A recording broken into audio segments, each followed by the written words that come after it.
Assalamualaikum warahmatullahi wabarakatuh. Perkenalkan, nama saya Muhammad Wawan Hermawan dengan nomor NIM 2019133007. Kelas Geografi 5A, mata pelajaran Geografi Tanah. Dosen pembimbing Budi Utomo, MSc.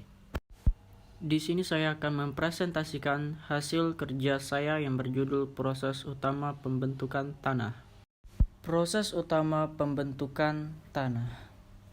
Adapun di sini ialah proses terjadinya pembentukan tanah oleh proses fisik, proses kimiawi, dan proses biologi kimiawi, dan terjadinya pembentukan tanah.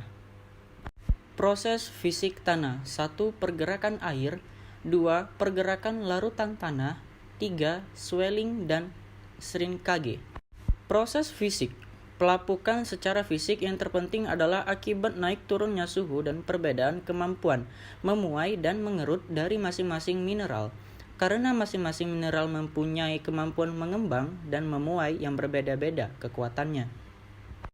Selanjutnya, yang kedua, pengangkutan batuan dari suatu tempat ke tempat lain oleh air juga dapat menyebabkan pelapukan secara fisik.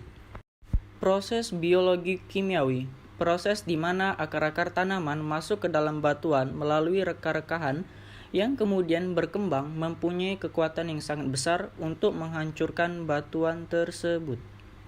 Proses kimiawi dan hidrasi dan dehidrasi.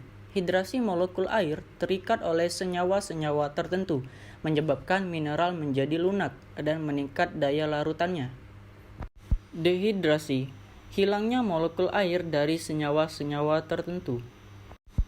Hidrolisis: terjadinya karena adanya penggantian kation-kation dalam struktur kristal oleh hidrogen sehingga struktur kristal rusak dan hancur. Oksidasi reduksi: oksidasi adalah suatu proses di mana elektron atau muatan listrik negatif berkurang, berlangsung bila O2 cukup tersedia. Yang kedua adalah reduksi. Reduksi adalah proses penambahan elektron yang berlangsung jika tidak ada oksigen atau tanah tergenang. Horizonisasi: pembentukan horizon tanah. 1. Dihasilkan dari kehilangan atau transformasi dan translokasi sepanjang waktu tertentu pada bahan induk. Kedua, sejumlah proses penting yang menghasilkan horizon tanah antara lain. 1.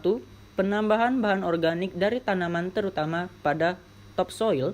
Kedua, transformasi yang diwakili oleh pelapukan batuan dan mineral dan dekomposisi bahan organik. Yang ketiga, hilangnya atau larutan komponen dapat larut oleh pergerakan air melalui tanah yang membawa serta garam-garam dapat larut. Yang keempat, translokasi yang diwakili oleh pergerakan mineral dan bahan organik dari topsoil ke subsoil. Pelarutan atau solution: pelarutan terjadi pada garam-garam sederhana seperti karbonat dan lain-lain.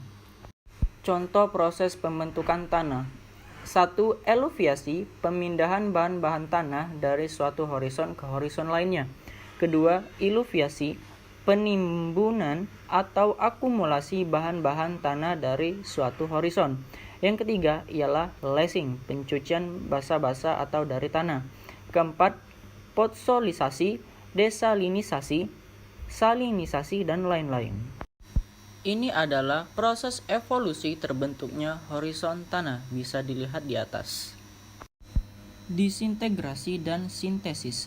Disintegrasi terjadi dalam proses pelapukan mineral dalam batuan sehingga mineral dan batuannya hancur dan unsur-unsur penyusunannya lepas dari mineral tersebut. Kedua, sintesis: pembentukan mineral baru yang berupa mineral liat dari senyawa hasil disintegrasi. Yang ketiga ialah proses sintesa dan disintegrasi dapat bersamaan terjadinya dengan disintegrasi bahan-bahan yang ada dalam tanah tersebut. Pembentukan horizon tanah: pengaruh dekomposisi bahan organik. Humifikasi membentuk humus pada topsoil yang turut mempengaruhi warna dari topsoil yang lebih gelap dibanding lapisan di bawahnya. Topsoil ini Kemudian dikenal dengan horizon A. Terkadang horizon A disebut AP. Huruf P menunjukkan pembajakan atau penggunaan tanah untuk diolah, budidaya, atau sebagai lahan pertanian. Kedua, horizon yang tepat berada langsung di atas bagian bahan induk yang telah mengalami perubahan disebut sebagai horizon C. Yang ketiga, pembentukan horizon E, eluviasi atau horizon pencucian yang lebih banyak terjadi pada tanah-tanah hutan dibandingkan di daerah padang rumput. Warna horizon E biasanya lebih terang. Yang keempat ialah pembentukan horizon O. Pada tanah-tanah organik yang pada umumnya terbentuk di daerah yang sering tergenang air seperti danau umumnya terbentuk di daerah yang sering tergenang air seperti danau dengan air dangkal, rawa-rawa yang memungkinkan terakumulasinya gambut akibat kurangnya oksigen yang membantu proses dekomposisi. Tanah yang terbentuk kemudian dikenal sebagai tanah organik yang mempunyai horizon O. Ini adalah bagian dari soil layer. O. Horizon humus, A. Horizon topsoil, E. Horizon elevation layer, B. Horizon subsoil, C. Horizon regolith, R. Horizon bedrock. Ini adalah gambar proses terjadinya pembentukan tanah. Terima kasih sudah menonton video ini.